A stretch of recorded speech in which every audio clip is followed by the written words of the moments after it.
بسم اللہ الرحمن الرحیم۔ حضرت شاہ صاحب رحمۃ اللہ علیہ عالم مثال کو ثابت کرتے ہوئے جو کچھ تحریر فرماتے ہیں پہلے اس کو پڑھ لیتے ہیں، پھر اس کے بعد تشریح۔ وقال فی حدیث الاسراء، اور جیسے کہ آپ دیکھیں گے کہ حضور صلی اللہ علیہ وسلم نے اسراء کی حدیث میں یہ فرمایا کہ فَإِذَا أَرْبَعَةُ أَنْهَارٍ، کہ 4 دریا میں نے دیکھے، نہرانی باطنان، 2 دریا جو ظاہر میں سے باطن میں چھپے ہوئے اور پوشیدہ تھے، ونہرانی ظاہران، اور 2 دریا ایسے مجھے دکھائے گئے جو ظاہر تھے اور کھلے ہوئے تھے۔ فقلت ما ھذا یا جبریل، میں نے کہا جبریل یہ کیا ہے؟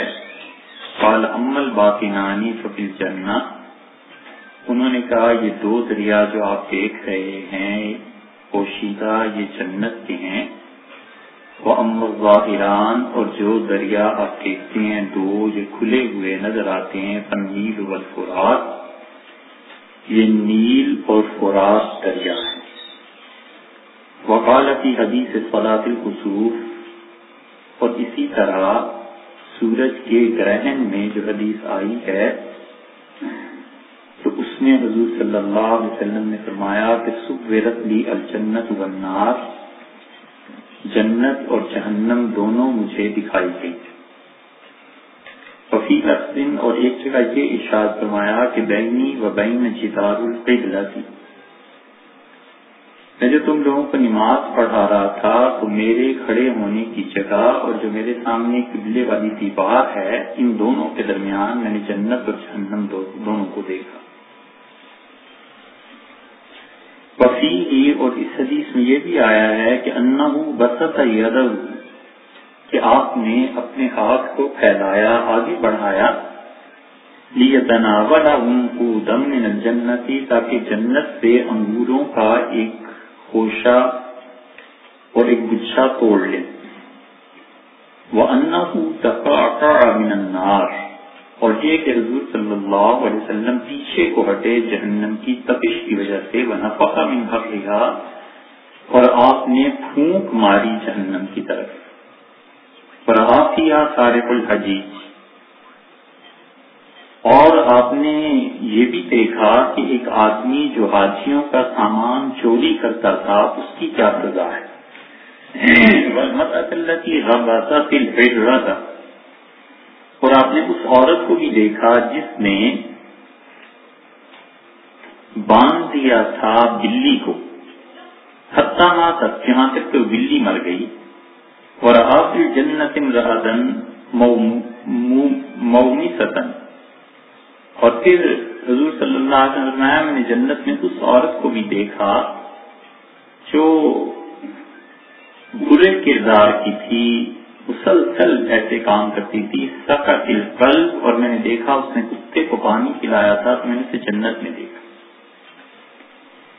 وہ معلوم، اور میں آپ سے یہ کہتا ہوں کہ ان تلک المسافۃ لا تسع للجنۃ والنار، حضور صلی اللہ علیہ وسلم جس جگہ پر کھڑے ہو کے نماز پڑھا رہے تھے وہاں، اور جو قبلے کی طرف مسجد نبوی کی دیوار تھی، اس میں کہاں سے اتنی گنجائش تھی کہ جنت اور جہنم آپ دیکھتے۔ بِأَجْسَادِهَا الْمَعْلُومَةِ، بِأَجْسَادِهَا الْإِثْمَ الْمَعْلُومَةِ عِنْدَ الْعَامَّةِ، اور جو کچھ آپ نے دیکھا تھا جنت اور جہنم میں، جو جسم جل رہے تھے، جو سب کچھ تھا، تو آپ کے کھڑے ہونے اور قبلہ رخ کی دیوار میں جو تھوڑا سا فاصلہ تھا، اس میں یہ آدمی آ کیسے سکتے تھے۔ وَقَالَ حُفَّتِ الْجَنَّةُ بِالْمَكَارِهِ، اور آپ نے یہ بھی فرمایا کہ میں نے جنت کو دیکھا، وہ خواہشات سے جنت کو دیکھا اور وہ ناگوار امور سے ڈھانپ دی گئی تھی۔ وَقَفَتِ النَّارُ بِالشَّهْوَاتِ، اور میں نے دیکھا کہ جہنم کو خواہشات کا لباس پہنا دیا گیا۔ ثُمَّ أَمَرَ جِبْرِيلَ، اور پھر حکم ہوا جبریل کو کہ ان دونوں کو دیکھو۔ وقال، اور حضور صلی اللہ علیہ وسلم یہ بھی فرمایا کہ ينزل البلاء، کہ بلا نازل ہوتی ہے، اور پھر اس کے بعد دعا اس بلا سے چمٹ جاتی ہے، جھگڑا شروع ہو جاتا ہے، حتیٰ کہ دعا غالب آتی ہے اور بلا اور مصیبت ٹل جاتی ہے۔ بظاہر یہ عالم مثال ثابت کرنے کے لیے حضرت شاہ ولی اللہ رحمۃ اللہ علیہ نے 20-22 روایات بیان کی ہیں، لیکن حقیقت یہ ہے کہ ان کی تھوڑی تھوڑی تشریح میں بھی بڑا وقت لگ جاتا ہے، اور حضرت جو کچھ بیان کرتے ہیں ایک تو یہ کہ وہ ایک چیز کو بس بیان کر کے آگے چل پڑے۔ علم کی وسعت کا یہ حال ہے کہ وہ جس چیز کو ثابت کرنا چاہتے ہیں اس سے ایک دلیل دوسری تیسری چوتھی مسلسل دیتے چلے جاتے ہیں کہ میرے مدعا کو ثابت کرنے کے لیے یہ دلائل، اور یہ ہوا کرتا ہے۔ صرف حضرت شاہ صاحب رحمۃ اللہ علیہ کا یہ حال نہیں ہے، اس سے بھی پہلے امت میں کئی افراد ایسے گزرے ہیں کہ ان کا علم اتنا وسیع تھا کہ جس چیز کا وہ دعویٰ کرتے تھے جب اس کے دلائل کو لکھنا شروع کرتے ہیں تو حیرت انگیز طور پر کہیں سے کہیں پہنچ جاتے ہیں، اس لیے کہ علم کو نظم میں لے آنا اور اتنی بات بیان کرنا جتنی کہ محض دلیل کے طور پر ہو سکتی ہے، یہ کم لوگ ہیں۔ حضرت کا بھی یہی حال ہے۔ شیخ الاسلام ابن تیمیہ رحمۃ اللہ کی کتابیں آپ پڑھیں تو وہاں صحیح معنی میں اندازہ ہوتا ہے کہ شیخ کا علم اتنا گہرا اتنا وسیع ہے اور گہرائی سے زیادہ اس میں وسعت ہے کہ وہ ایک روایت لائیں گے تو دوسری لائیں گے پھر تیسری لائیں گے، پھر مسلسل ذکر کرتے چلے جاتے ہیں روایات کا۔ یہی شاہ ولی اللہ رحمۃ اللہ کے یہاں ملتا ہے۔ اب عالم مثال کو ثابت کرنا ہے تو 19 احادیث جو حضرت شاہ صاحب رحمۃ اللہ علیہ لائے ہیں وہی کافی ہیں، لیکن 19 تقریباً نمبر لگے ہوئے ہیں نا۔ اب یہاں پر اس حدیث میں جو 8واں نمبر آ رہا ہے تو اس ایک حدیث کے ضمن میں شاہ صاحب رحمۃ اللہ علیہ کے 7 روایات ایسے ہی بیان کر گئے، اور ثابت کیا کرنا ہے وہ اتنی بات کہ ایک عالم مثال ہے، غیب کی ایک دنیا ہے، اور اس دنیا کو ہم لوگ اپنی نظر سے نہیں دیکھ سکتے، اور اسی طرح عالم برزخ ہے اس کو ہم اپنی نظر سے نہیں دیکھ سکتے، لیکن وہ پوری ایک کائنات ہے، اس کا وجود ہے، اس کو شعور ہے اور اس کا ماننا ضروری ہے۔ قرآن کریم میں بھی ہے، اللہ تعالی نے فرمایا کہ یؤمنون بالغیب، اور وہ لوگ غیب پر ایمان رکھتے ہیں، اور یہ بتایا ہے کہ یہ متقی لوگ ہیں۔ اب اس کی تفسیر مختلف مفسرین نے مختلف کی ہے، کچھ نے اس سے مراد اللہ تعالیٰ کی ذات لی کہ وہ غیب ہے نظروں سے، اس پہ ایمان رکھتے ہیں، کچھ نے اللہ تعالیٰ کی صفات مراد لی کہ وہ بھی چونکہ ہمیں نظر نہیں آتی ذات پاک کی طرح، اور ہمیں حقیقی معنی میں ان کا شعور ایسے نہیں ہے جیسے کہ وہ اصل میں ہیں، بلکہ ہم کسی حد تک ان سے صفات واحدہ اعلیٰ کو سمجھ سکتے ہیں، تو اس لیے وہ کہتے ہیں کہ وہ دیکھو وہ سب عالم غیب۔ ایک تفسیر یہ بھی کی گئی ہے کہ متقی آدمی وہ ہے جو عالم غیب کو بالکل اسی طرح مانتا ہے جس طرح عالم مشاہدہ کو مانتا ہے،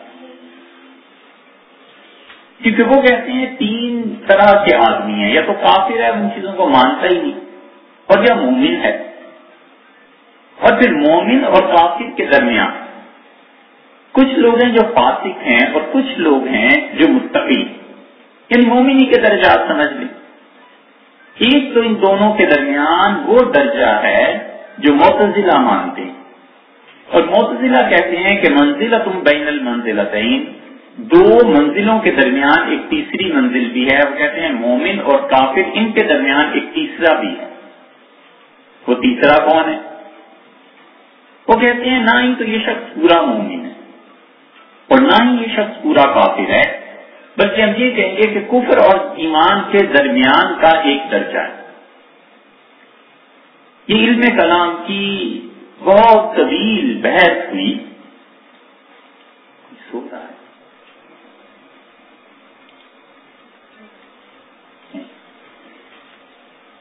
علم کلام کی بہت طویل بحث ہے اس سے، اور یہ جو بحث ہے نا، اسی کی وجہ سے ہمارے فقہا نے اور علم کلام والوں نے اپنی کتابوں میں لکھا ہے کہ کوئی آدمی جب ایمان سے نکلتا ہے تو کفر میں داخل ہو جاتا ہے، کفر سے نکلتا ہے تو ایمان میں داخل ہو جاتا ہے۔ اب آدمی جب اس جملے کو پڑھتا ہے تو کہتا ہے اس کا مطلب کیا ہے، اس کی بیک گراؤنڈ کیا ہے؟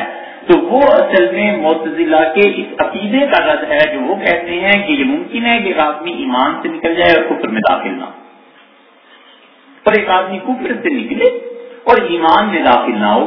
اس لیے وہ کہتے ہیں کہ ان دونوں کے درمیان ایک درجہ ہے، اور معتزلہ کی یہی وہ چیز ہے جو آپ کو اس آخری دور میں مل جائے گی۔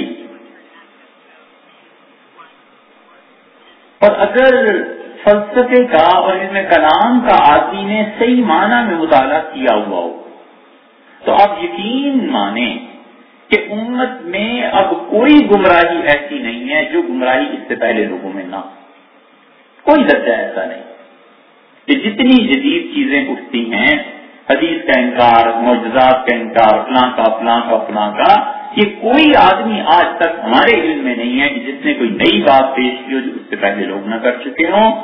انسانی دماغ کی ترقی اسلام پر اعتراضات میں اور اسلام کی حمایت میں دونوں میں بہت ہوئی ہے۔ حمایت میں البتہ اپنی چیزیں آ رہی ہیں جو پہلے لوگوں کے علم میں نہیں آئی تھی، اور جتنی ٹیکنالوجی اور سائنس ترقی کر رہی ہے اس سے زیادہ شواہد مل رہے ہیں اس عالم غیب کو ثابت کرنے کے لیے جو ہمارے محدثین بیچارے صفحات کے صفحات لکھتے رہے اور ثبوت بہت مشکل سے۔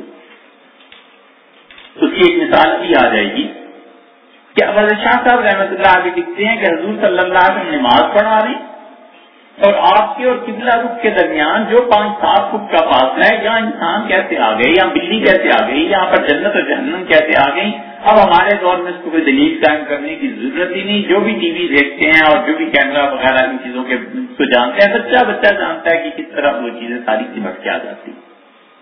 معتزلہ انہوں نے گمراہی کے جتنے بھی ابواب کھولے اس کی بات گشت اب تک سنائی دیتی۔ یہ الگ بات ہے کہ اب ہم معتزلہ کی بات نہیں کرتے اور ہم یہ نہیں کہتے کہ یہ آدمی معتزلی ہے، مگر آپ دیکھنا چاہیں تو اس کی ایک مثال دیکھیے کہ جیسے انہوں نے اس وقت یہ کہا کہ ممکن ہے کہ کوئی آدمی ایمان سے نکلے اور کفر میں نہ پہنچے اور کفر سے نکلے تو ایمان تک نہ پہنچے، وہ درمیان کے درجے میں ہے۔ آپ اس زمانے میں دیکھنا چاہیں تو پھر مولانا مودودی صاحب کی کتابوں کو پڑھنا چاہیے۔ مودودی صاحب سے جب لاہوری مرزائیوں کے بارے میں سوال کیا گیا تو انہوں نے کہا کہ میرے نزدیک ایمان اور کفر کے درمیان ان کا یہ جو بھی مسئلہ انہوں نے بتایا، ان کے جو تحقیق ہے انہوں نے لکھا اور مولانا نے اس پہ دستخط بھی فرمایا اور ساتھ یہ بھی تحریر فرمایا کہ یہ جواب میری ہدایت کے مطابق ہے۔ یہ ٹھیک وہی چیز ہے جو پہلے معتزلہ نے کہی تھی، کوئی نئی چیز دنیا میں نہیں آئی کہ ہم یہ کہیں کہ اب یہ گمراہی شروع ہوئی ہے، پہلے نہیں تھی۔ یہ معتزلہ ساری ان کرتوتوں کو کر چکے۔ اس لیے یہاں پر جو بحث ہے عالم مثال کی، اب معتزلہ اس چیز کے قائل تھے، علم کلام بھرا پڑا تھا ان چیزوں سے۔ افسوس یہ ہے کہ معتزلہ کی کتابیں ضائع ہو گئی۔ ایک تو معتزلہ کی کتابیں اس لیے ضائع ہو گئی کہ اہل سنت والجماعت کا جب غلبہ ہوا تو انہوں نے کہا ختم کرو اس گمراہی کو۔ سلطان محمود غزنوی رحمۃ اللہ علیہ جیسا آدمی وہ ان لوگوں کا شدید دشمن تھا، اس نے ان کی کتابوں کو جلوات کیا۔ بہت سی چیزیں افسوس کا اظہار اس لیے کر رہے ہیں کہ اگر وہ کتابیں ہوتی اور اب بھی جو 2-4 مل جاتی ہیں تو انہیں پڑھ کر احساس ہوتا ہے کہ جس گمراہی کی دعوت اب دنیا میں لوگ دیتے ہیں اور مستشرقین جو کچھ لکھتے ہیں اور امریکہ اور یورپ سے جو کچھ اسلام کے خلاف لکھا جاتا ہے، یہ چیزیں لکھنے والے لکھ گئے، اس کے جوابات بھی ہو گئے، فقط بات یہ تھی کہ لوگ پڑھتے تو انہوں نے اس دنیا کا اثبات کیا اور انہوں نے کہا ایک ایسی دنیا ہے جو ہمارے اس گرفت میں نہیں آتی۔ اس لیے انہوں نے کہا کہ اللہ نے فرمایا متقی وہ ہیں جو غیب پر ایمان رکھتے ہیں۔ غیب میں کیا چیز ہے، بہت تفسیر ہے، اس میں سے ایک تفسیر یہ کی گئی کہ متقی آدمی وہ ہے جو عالم غیب پر ایسے ہی ایمان رکھتا ہے جیسے عالم مشاہدہ پر ایمان رکھتا ہے۔ مثلا عالم مشاہدہ میں ہر آدمی جانتا ہے کہ ہر بچے کی ایک ماں ہوتی ہے اور وہ اس سے پیدا ہوتا ہے۔ بالکل ٹھیک اسی طرح جس طرح وہ اس نظام کو جانتا ہے اور یقین رکھتا ہے، متقی آدمی اس بات کا یقین رکھتا ہے کہ اللہ تعالیٰ زمین کے پیٹ سے بھی ہمیں قیامت میں ایسے ہی پیدا کر لے گا جیسے ماں سے پیدا کرتا ہے۔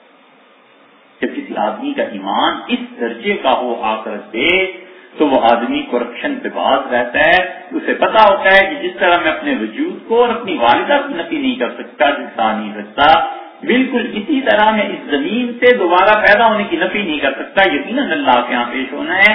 تو یہ جو آخرت پر اس کا ایمان ہے نا، یہ ایمان بالغیب اسے بچائے گا گناہ۔ فاسق آدمی ہے یہ مومن، لیکن متقی آدمی نہیں نا۔ متقی آدمی کو تجربہ ہو جائے کہ مثلاً وہ یہاں پر بجلی پہ ہاتھ رکھے اور اسے جھٹکا لگتا ہے، کرنٹ لگتا ہے، تو متقی آدمی جس طرح اس کرنٹ سے اپنے آپ کو بچاتا ہے اور فاسق کو فاجر بھی بچاتا ہے، دونوں میں فرق یہ آتا ہے کہ متقی آدمی کسی بھی حرام چیز پر ہاتھ رکھتے ہوئے ایسے ہی ڈرتا ہے جیسے بجلی سے ڈرتا ہے، اور فاسق آدمی وہاں ہاتھ رکھ لیتا ہے، یہاں ہاتھ نہیں رکھتا، اس لیے لگتا ہے کہ اسے پتا ہے کرنٹ لگے گی، اور وہاں اس لیے رکھ لیتا ہے کہ اسے حقیقی طور پر یہ شعور حاصل نہیں ہے کہ جس طرح بجلی جھٹکا لگا دیتی ہے، اسی طرح اگر شراب کی بوتل پہ ہاتھ رکھتا تو اللہ کے یہاں میں پکڑا جاؤں گا اور خدا کے یہاں مار پڑے گی، پٹائی ہو جائے گی۔ تو متقی آدمی جو ہوتا ہے وہ ان شواہد پر اور ان چیزوں کو دیکھتے ہوئے جس طرح عالم مشاہدہ پر ایمان لاتا ہے، اسی طرح عالم غیب پر ایمان لاتا ہے۔ جیسے کوئی انسان متقی ہے، پرہیزگار ہے، وہ کہتا ہے زہر نہیں کھانا، فاسق بھی کہتا ہے زہر نہیں کھانا، دونوں سے پوچھو ممکن ہے دونوں یہ کہیں کہ مر جائیں گے، اللہ کے یہاں جواب دینا پڑے گا، بالکل ٹھیک ہے۔ اسی طرح متقی آدمی تہمت لگانے سے بچتا ہے، کہتا ہے بالکل زبان کو استعمال نہیں کرنا، اللہ کے یہاں پکڑا جاؤں گا۔ حضور صلی اللہ علیہ وسلم نے فرمایا کہ لوگ روک لیے جائیں گے اس پل پہ جس سے اس کو عبور کر کے جنت میں جائیں گے، کیا نام ہے پل صراط، اس پہ روک لیے جائیں گے، اور اللہ تعالیٰ کہیں گے کہ دنیا میں یہ الزامات تم لگاتے رہے، انہیں تم آج سچا ثابت کرو پھر چلے جاؤ، اور جو نہیں ان الزامات کو سچا ثابت کرے گا جہنم میں چلا جائے گا۔ تو متقی آدمی جو گرنا ہے جہنم کا، اسے اسی طرح سمجھتا ہے اس طرح زہر کھانے کو۔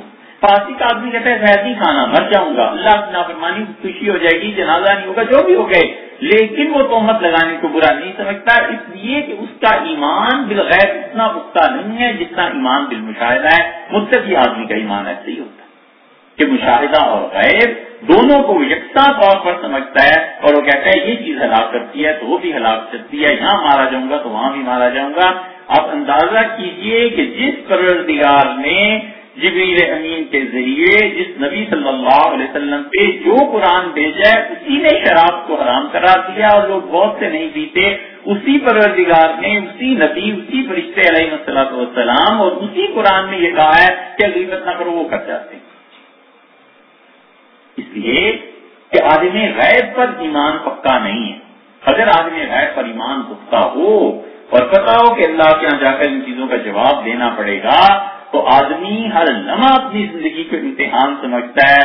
صبح گھر سے نکلتا ہے تو ذہن میں ہوتا ہے کہ زندگی امتحان ہے، اور شام کو گھر میں داخل ہوتا ہے تو سمجھتا ہے زندگی امتحان ہے، موت تک زندگی امتحان ہی سمجھتا ہے، اور نتیجہ یہ کہ پھر وہ اس سے بھی ڈرتا ہے۔ اللہ نے فرمایا نا والذین یؤتون ما آتوا، اور وہ لوگ جو ہماری راہ میں خرچ کرتے ہیں جو کچھ کی انہیں خرچ کرنا ہے، وقلوبہم وجلۃ، اور ان کے دل اندر سے کانپتے ہیں کہ انہم الی ربہم راجعون، کہ ہم نے اللہ کے یہاں جانا ہے، پتہ نہیں قبول ہوگا یا نہیں ہوگا، پتہ نہیں اس عالم میں کیا بنے گا۔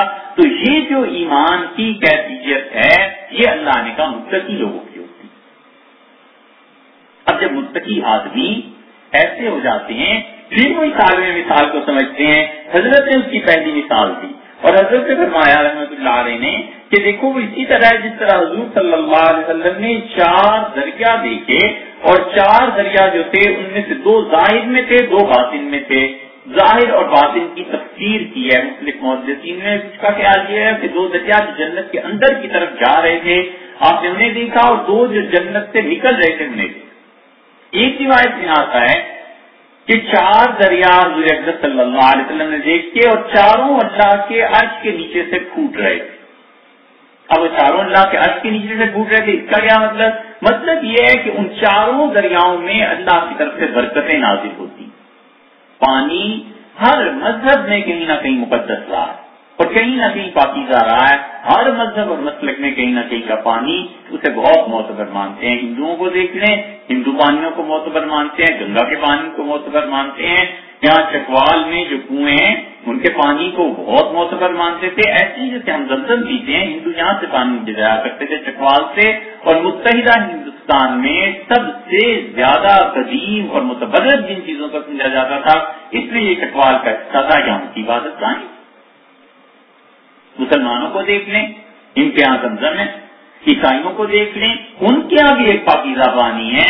اور ویسے اسحاق علیہ السلام کے متعلق یہ سمجھتے ہیں کہ یروشلم میں بیت المقدس کے قریب یہاں پر جو پانی ہے یہ بڑا مقدس ہے. یہودی بھی یہ سمجھتے ہیں.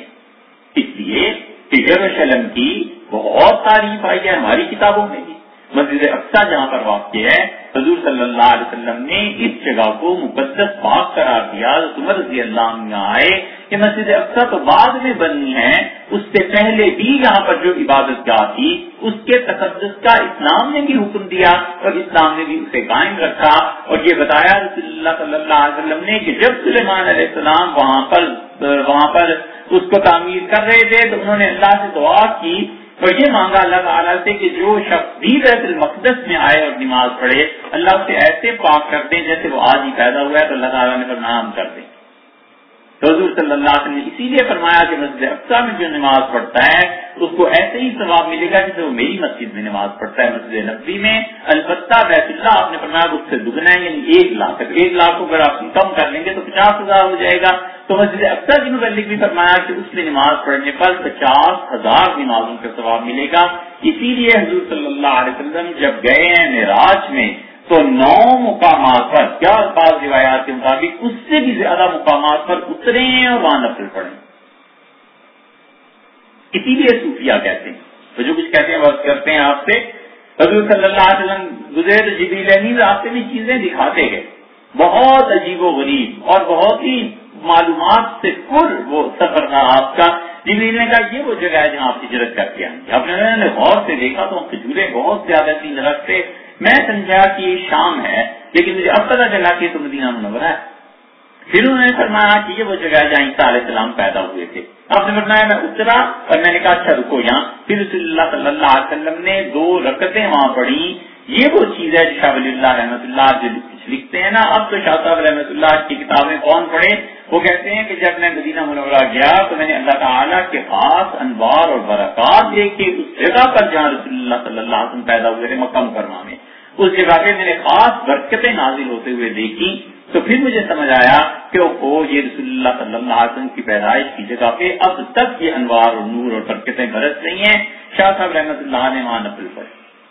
آج سے کوئی 30 سال پہلے سن 80 میں بھی وہ جگہ موجود تھی اور وہاں پر لوگ کبھی کبھی چھپ چھپا کے فوجیوں سے اور وہابیوں پہ جب اثر نہ ہو وہابیت کا تو اس ڈر سے نہیں پڑھتے تھے، لیکن جب موقع ملتا تھا تو لوگ پڑھ لیتے تھے. اس لیے کہ رسول اللہ صلی اللہ علیہ وسلم نے اس جگہ پر نماز پڑھی جہاں پر عیسیٰ علیہ السلام پیدا ہوئے تھے. پھر آپ کو بتایا گیا یہ دیکھ لیجیے موسیٰ علیہ السلام اپنی قبر میں کھڑے ہیں. پھر رسول اللہ صلی اللہ علیہ وسلم ایک اور جگہ اترے، پھر ایک اور جگہ اترے، پھر ایک اور جگہ اترے، پھر مسجد اقصی میں تشریف لائے، یہاں پر نماز پڑھی. تو یہ ساری چیزیں اسی لیے صوفیہ کہتے ہیں کہ یہ جو کہا گیا ہے نا کہ موسیٰ علیہ السلام سے کہ جوتے اتار دیجیے کہ انا کا بالواد المقدس دعا کہ آپ ایک مقدس مقام پر آئے ہیں، تو وہ کہتے ہیں کہ اس کا مطلب یہ نہیں تھا کہ موسیٰ علیہ السلام کے جوتے ناپاک تھے تو اس لیے اتروا دیے گئے. یہ مفسرین میں بہت سے اگرچہ لوگوں نے لکھا ہے. وہ کہتے ہیں کہ وہ جگہ اتنی مبارک اتنی متبرک تھی، وہاں اللہ تعالیٰ کی تجلیات ایسی پڑی کہ اللہ نے کہا جوتے اتار دیجیے تاکہ آپ کے پاؤں اس پاک زمین کے ساتھ مست ہوں، اسے چھو لیں اور برکتیں آپ کے جسم میں منتقل. وہ اس کی تعبیر اس طرح سے کرتے ہیں. یہ بالکل مفسرین کے برعکس بات چلی جاتی ہے، لیکن اہل علم نے اس کی یہ تعبیر بھی کی ہے. تو وہ بتاتے ہیں کہ یہ پورا ایک نظام ہے. اب رسول اللہ صلی اللہ علیہ وسلم نے وہ جو دیکھی 4 دریا بہ رہے تھے، ان چاروں جگہوں پر اللہ کی طرف سے برکتیں نازل ہوتی ہیں. وہ 4 کون سے ہیں؟ نیل، فرات، جیہون اور سہون. جیہون اور سہون میں 3 اب آپ سے عرض کر دیتے ہیں، چوتھا آپ خود تلاش کریں یہ کہاں پہ ہے۔ یہ جو دریائے جیہون ہے یہ وہ ہے جو پرانا آکسس کہلاتا تھا، اور اب بھی آکسس کے نام سے اگر آپ انٹرنیٹ کو دیکھیں گے تو وہاں پر آپ کو اس کی تفصیلات مل جائیں گی۔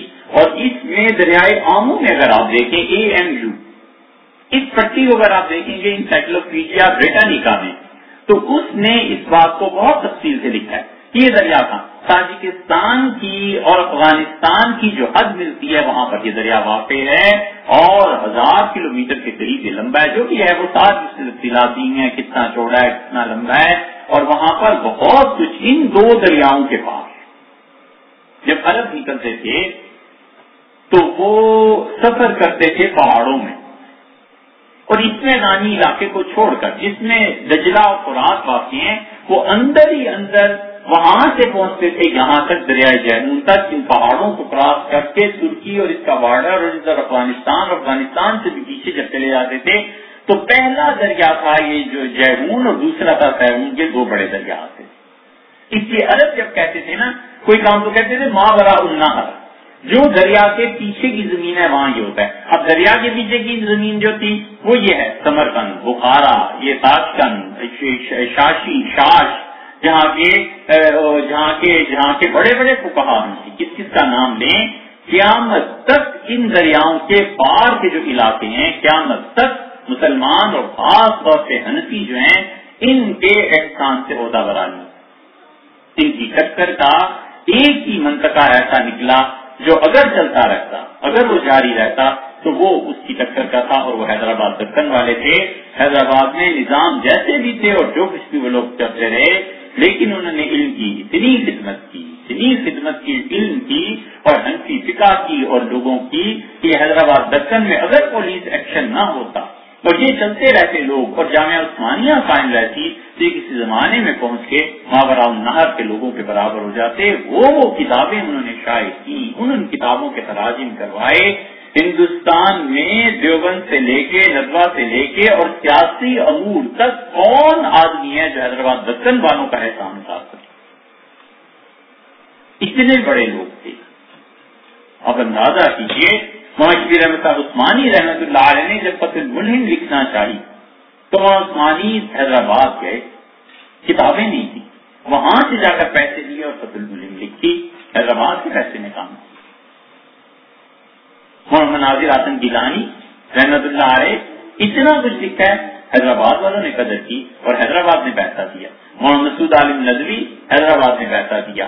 دیوبند مدرسہ بند ہو جاتا، حافظ احمد صاحب رحمۃ اللہ کو بلایا گیا وہاں پہ، اور حیدرآباد دکن والوں نے پیسہ دیا کہ حضرت ہندوستان میں دیوبند کا مدرسہ بند نہیں ہونا چاہیے، لے جائیے پیسے، اسے چلائیے۔ اور سیاسی امور میں یہاں تک آپ کو تاریخ میں ملے گا کہ پاکستان جب بنا ہے تو تنخواہیں نہیں رہی، تنخواہوں کے لیے خزانے میں پیسے نہیں تھے، تو حیدرآباد سے نظام نے جہاز بھر کے پیسوں کا بھجوایا۔ اس زمانے میں بینکنگ اور یہ چیزیں تھی، لیکن ظاہر ہے کہ پاکستان انڈیا میں ٹرانسفر کون سی آسان تھی، تو یہ جب کراچی پہنچا ہے پھر جا کر سیاسی طور پر تنخواہیں ادا کی گئیں، اور اس کی بھنک جب ہندوؤں کو پڑی تو انہوں نے کہا حیدرآباد کو تو سنبھالو نا، اور انہوں نے پولیس ایکشن کیا اور جو کچھ بھی ہوا، لیکن حیدرآباد دکن یہ اس کی ٹکر کو پہنچ جاتا ماوراء النہر کی۔ دو دریا جو حضور صلی اللہ علیہ وسلم نے دیکھے جو روس میں ہیں یا اب تو تبدیل ہو گئی تاجکستان وغیرہ میں، اس کا مطلب یہ ہے بظاہر واللہ عالم، اگر یہ مطلب نہ بھی لیا جائے تو بھی کوئی حرج نہیں ہے کہ دکھایا اصل نے یہ کیا کہ علم آپ کی امت میں وہاں سے آئے، اور وہاں کوئی آدمی بھی پیدا نہ ہوتا تو امام الہدا ابو منصور ماتریدی رحمۃ اللہ علیہ کافی تھے، علم کلام کے مجتہد اور علم کلام کو استوار کرنے والے، اور جتنے حنفی ہیں یہ بنیادی طور پہ ماتریدی ہیں، اور ماتریدیوں کا علم کلام یہ وہیں سے آیا ہے، سمرقند سے آیا ہے، بخارا سے آیا ہے، وہاں لوگوں نے محنتیں کی ہیں کہ جتنی فقہ پڑھائی جاتی ہے یہ ساری ادھر سے آئی ہے، منطق ادھر سے آئی، فلسفہ ادھر سے آیا، اور پٹھان سے انہوں نے محنت کی، اور ان پٹھانوں ہی کا مرہون منت ہے کہ 400 سال تک ان پٹھانوں نے سلطنت عثمانیہ قائم رکھی، ورنہ خلافت عثمانیہ نہ ہوتی تو پھر مسلمانوں کا جو زوال صدیوں بعد آیا یہ پہلے آ جاتا۔ یہ دو دریا رسول اللہ صلی اللہ علیہ وسلم نے وہاں دیکھے، اور نیل اور فرات کو دیکھا آپ نے، تو نیل اور فرات جنت میں جا رہے تھے یا باہر آ رہے تھے، مختلف احادیث میں مختلف روایات ہیں۔ اب ہمیں یہ شاہ صاحب رحمۃ اللہ علیہ بتانا چاہتے ہیں کہ تم جن 4 دریاؤں کو یہاں پر دیکھ رہے ہو، حضور صلی اللہ علیہ وسلم نے عرش کے نیچے سے اترتے ہوئے دیکھا تھا، تو اس کا مطلب ہے کہ دنیا اور بھی ہے جس دنیا میں یہ حقائق ہیں، نبوت کی نگاہ انہیں دیکھتی ہے، ہم نہیں دیکھ سکتے۔ آگے دیکھیں شاہ صاحب رحمۃ اللہ علیہ فرماتے ہیں کہ وہ جو سورج گہن کی حدیث ہے اس میں آیا ہے کہ رسول اللہ صلی اللہ علیہ وسلم فرمایا کہ جنت اور جہنم یہ دونوں مجھے دکھائی گئی اور میرے لیے ان کی گویا کی تصویر بنا دی گئی، اور آپ نے فرمایا کہ جو سامنے والی دیوار ہے قبلہ کی، میں نے دیکھا اس کے اور اپنے درمیان جنت اور جہنم کو، اور میں نے اپنا ہاتھ بڑھایا تھا کہ انگوروں کا خوشہ لے لوں، تو مجھ سے جنت ہٹا دی گئی، پھر جہنم تھی اور رسول اللہ صلی اللہ علیہ وسلم میں اس سے پیچھے ہٹ گیا۔ ایک صحیح حدیث میں آتا ہے کہ آپ نے فرمایا رائے تو ذلی و ذلکم، میں نے اپنا اور تمہارا سایہ دیکھا اس جہنم کی روشنی، کیونکہ سایہ بنتا اس وقت ہے جب روشنی رک جاتی ہے، روشنی کی رکاوٹ کا سایہ بنا، تو اس لیے جتنے کہتے ہیں نا کہ حضور صلی اللہ علیہ وسلم کے کا سایہ نہیں تھا، انہیں اس روایت پر بھی غور کر لینا چاہیے، یہ صحیح حدیث میں روایت آئی ہے۔ آپ نے فرمایا کہ میں نے اس جہنم کی آگ کی روشنی میں تمہارا اور اپنا سایہ دیکھا، اور پھر اس کے بعد جہنم میں مجھ سے ہٹا دی گئی۔ شاہ صاحب رحمۃ اللہ اس کے بعد کہتے ہیں کہ وَنَفَخَ مِنْ حَقِّهَا، اور رسول اللہ صلی اللہ علیہ وسلم نے پھونک مار دی اس کی تپش کی وجہ سے، تو جو پیچھے ہٹنا تھا وہ جہنم کی تپش گویا کہ پہنچ رہی تھی، اور رسول اللہ صلی اللہ علیہ وسلم نے اپنے آپ کو اس سے دور فرما لیا۔ تو یہ وہ کہتے ہیں کہ دیکھو وہ جنت اور جہنم جو قبلے کے اور آپ کے 4-5 فٹ کا فاصلہ ہے نا، اس میں جو دکھائی گئی تو اس جگہ میں اتنی گنجائش تھی کہاں۔ اب یہ حضرت کو ثابت کر رہے ہیں ان سے سارا عالم مثال سے کہ حضرت کے زمانے میں ٹی وی نہیں تھا، کمپیوٹر نہیں تھا، اب اس کو ثابت کرنے کی زیادہ ضرورت ہی نہیں ہے، ہر کوئی جانتا ہے کہ 5 فٹ 6 فٹ کا آدمی کس طرح اسکرین پہ آ جاتا ہے۔ تو اس لیے جتنی سائنس کی ترقیات ہو رہی ہیں الحمدللہ ان میں سے بہت سی چیزیں ایسی ہیں جو اسلام کی حقانیت کو ثابت کر رہی ہیں، اس کی کوئی پرواہ نہیں ہے۔ اسلام اس وقت کہنے میں مذائقہ بھی نہیں ہے کہ دنیا میں جتنے مذاہب ہیں اس وقت صرف اسلام ایسا ایک مذہب رہ گیا ہے کہ جس کے ساتھ آ کر سائنس کے حقائق جب ٹکراتے ہیں تو پتہ چلتا ہے کہ یہ ایک دوسرے کو بالکل تصدیق کر رہے ہیں، وہ اس کی تصدیق کر رہا ہے، یہ اس کی تصدیق کر رہے ہیں، یہ چیزیں سچی ہیں، اور یہی حقائق جب ٹکرائے جا کر عیسائیت سے تو عیسائیت پاش پاش ہو۔ مثلا ایک چھوٹی سی مثال آپ دیکھیں، حضور صلی اللہ علیہ وسلم نے اپنا نسب بیان کیا، اب میں فلاں کا بیٹا ہوں، فلاں فلاں فلاں، چلتے چلتے جب آپ عدنان پہ پہنچے نا اسماعیل علیہ السلام کے دور کے آگے، تو آپ نے فرمایا بس کذب النصابون، اس کے بعد آدم علیہ السلام تک جو نسب بیان کرتے ہیں یہ سب جھوٹے، سب جھوٹ بولتے ہیں۔ اسی لیے عبداللہ ابن مسعود رضی اللہ عنہ سورہ ابراہیم کی جو تفسیر ہے نا کہ اللہ کے علاوہ لا یعلمهم الا اللہ، اللہ کے علاوہ کوئی نہیں جانتا، ابن مسعود رضی اللہ عنہ اپنے شاگردوں کو بتاتے تھے کہ دیکھو درمیان میں اتنی مدت اس زمین پہ گزری ہے، کوئی نہیں جانتا اس زمانے میں کیا ہوتا رہا۔ اسی لیے جو لوگ حضور صلی اللہ علیہ وسلم کا نسب لے کے جاتے ہیں آدم علیہ السلام تک، بنیادی طور پر وہ جھوٹ بولتے ہیں، کیونکہ رسول اللہ صلی اللہ علیہ وسلم خود فرمایا کہ قدر وہ جھوٹ بکتے ہیں جو یہ کہتے ہیں نسب آدم علیہ السلام کا، وجہ اس کی کیا ہے؟ اگر نبی کریم صلی اللہ علیہ وسلم یہ نہ فرماتے تو پھر مشکل پیش آتی، فرما دیا، صحیح روایات آ گئی۔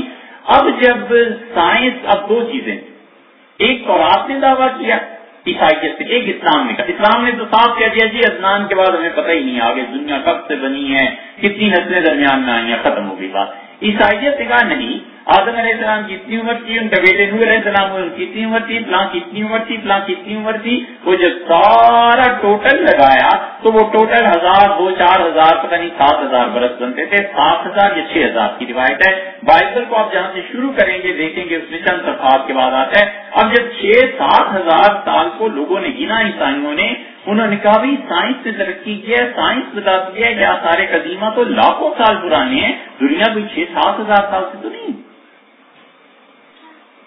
اس نے لوگوں کے دل میں شک اور کانٹا بو دیا۔ تو ڈاکٹر مورس وقائی جو تھے اس نے کہا کہ میں نے یہ پڑھا تو میں نے اپنے زمانے کے پادریوں سے پوچھا، the Quran the Bible and the science جنہوں نے لکھی، ان کے اگر سوانے پڑھیں گے تو وہاں یہ ملے. وہ کہتے ہیں میں نے پادریوں سے پوچھا کہ بائبل کچھ کہتی ہے، سائنس کچھ کہتی ہے، یہ کیا ہے؟ تو جب میں نے پڑھنا شروع کیا تو مجھے پتا چلا کہ بائبل جو ہے یہ ٹکراتی ہے ان سائنس کے حقائق سے جو دنیا میں اب ثابت ہو رہے ہیں، اسی لیے مذہب قابل اعتبار نہیں. پھر میں نے سوچا اسلام کو پڑھوں گا یہ ایسی چیزیں ہوں گی، اور جب میں نے اسلام کو پڑھا تو کہتا ہے میں پھر ان چیزوں پر پہنچا جن کو میں نے پڑھا اور میں حیران رہ گیا کہ یہ کیسے.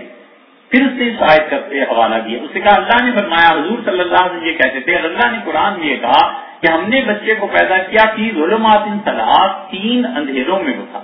تو کہتے ہیں میں یہاں پہنچ کے رک گیا اور میں نے سوچا اس زمانے میں محمد صلی اللہ علیہ وسلم کو اس جاہلیت کے ماحول میں کس نے بتا دیا تھا کہ بچہ جو پیدا ہوتا ہے تو اصل میں وہ 3 جگہ لپٹا ہوا ہوتا ہے، 3 اندھیرے اس پہ ہوتے ہیں. تو پھر میرا اعتقاد اور بڑھا اور میں نے کہا یہ واقعی اللہ کا کلام ہے، کوئی شخص اس کو ثابت اس وقت نہیں کر سکتا تھا کہ اللہ ہی نے وحی کی تھی جو انہیں پتا چلا تھا. اس طرح کی مثالیں ہیں بہت سی.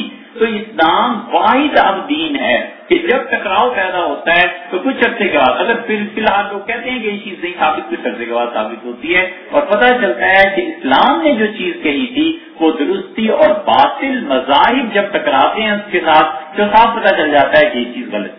اسی طرح مسلمانوں میں جو گمراہ فرقے ہیں یہ جو نظریات دیتے ہیں جب وہی سے ٹکراتے ہیں نا اور جب سائنس کے حقائق سے تو دونوں جگہ غلط ثابت ہو جاتے ہیں.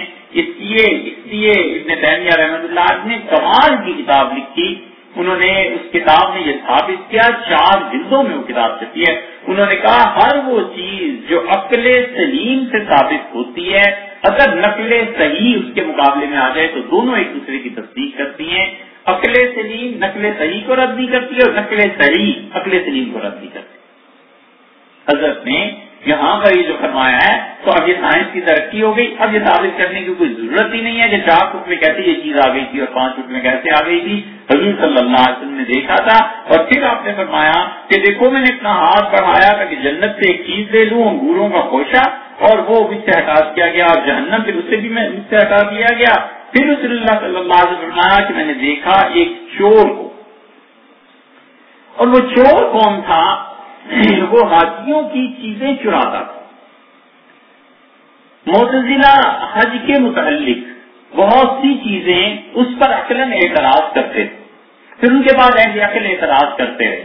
ان حدیث کو ماننے سے وہ گریزاں، اسی لیے معتزلہ وہاں کر سکتے ہیں جہاں پر متواتر روایت آئے کہ ایک صحابہ کرام رضی اللہ عنہ کوئی بات بیان کر رہے ہیں. مثلا ایک صحابی مصر میں ہے، دوسرا اردن میں ہے، تیسرا شام میں ہے، چوتھا مکہ مکرمہ میں، 5ویں مدینہ منورہ میں ہے، اور کمیونیکیشن ظاہر ہے کہ کچھ نہیں تھی. اس کے باوجود وہ 5 ایک ہی بات 5 آدمی کہہ رہے ہیں. تو کوئی انہوں نے آپس میں اسکیم تو نہیں بنا لی اس نے جھوٹ کی. جب اتنے راوی بڑھ جائیں اس کے تو اس حدیث کو کہتے ہیں کہ یہ متواتر ہے، یعنی اتنے لوگوں کا جھوٹ پہ جمع ہو جانا ممکن نہیں. معتزلہ یہاں سے پھنس کرتے اور ان کے یہاں اصول یہ ہے کہ وہ کہتے ہیں ہر وہ چیز جس کو عقل انسانی رد کرے ہم اس کو ماننے کے لیے تیار ہیں. اور معتزلہ کی کتابیں اگر ظاہر نہ ہوتی ساری تو بہت کچھ حقائق سامنے آتے. اب بھی معتزلہ کی بعض کتابیں ملتی ہیں. یہ راوندی نے کتاب لکھی تھی کتاب الانتصار، اور کتاب الانتصار جو اس نے لکھی تھی اصل میں معتزلہ نے شیعہ کا خوب رد کیا.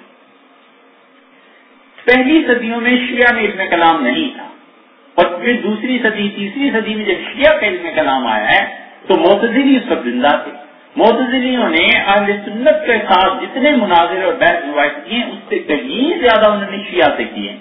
اور پھر ہوتا یہ عام طور پہ کہ جب مناظرہ ہوتا ہے نا اس میں ایک نحوست یہ بھی ہوتی ہے کہ کبھی کبھی آدمی ہار جاتا ہے اور جو طریقے مخالف کے دلائل ہیں نا اس کے دل میں بیٹھ جاتا ہے، اظہار نہیں کرتا، لیکن اندر دل میں یہ بات رہ جاتی ہے کہ یہ جو اس نے دلیل دی ہے نا، دلیل تو اس کی بڑی وزنی ہے. اب مانتا اس لیے نہیں کہ بیٹی ہوتی ہے، بے عزتی ہوتی ہے.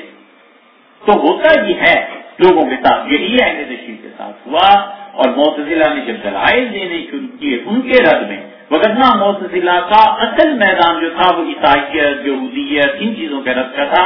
اسلام کے خلاف جتنے مذاہب تھے معتزلہ اس سے دفاع کرتے تھے اسلام کا، اور اس دفاع میں وہ حد سے بڑھ گئے یہاں تک حد سے بڑھ گئے کہ انہوں نے اپنے گھر کی چیزوں کا انکار کرنا شروع کر دیا.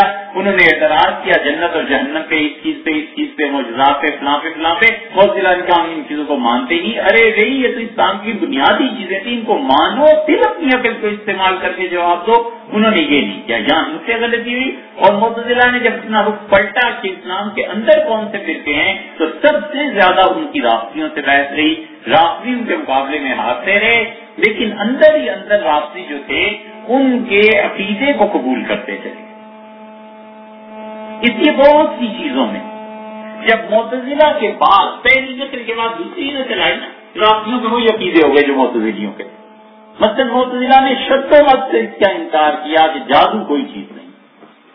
انہوں نے کہا سورہ طٰہٰ میں آیا ہے، اللہ نے فرمایا یخیل کا لفظ آیا نا کہ ان کے خیالات میں تصرف کیا گیا. انہیں ایک چیز نظر آنے لگی جو حقیقت میں نہیں تھی، سانپ جو نظر آنے لگے تو انہیں کے خیال میں شیعہ نے یہ تو صرف ایسی چیز ہے کہ لوگوں کی نظر بندی کر دی جاتی ہے.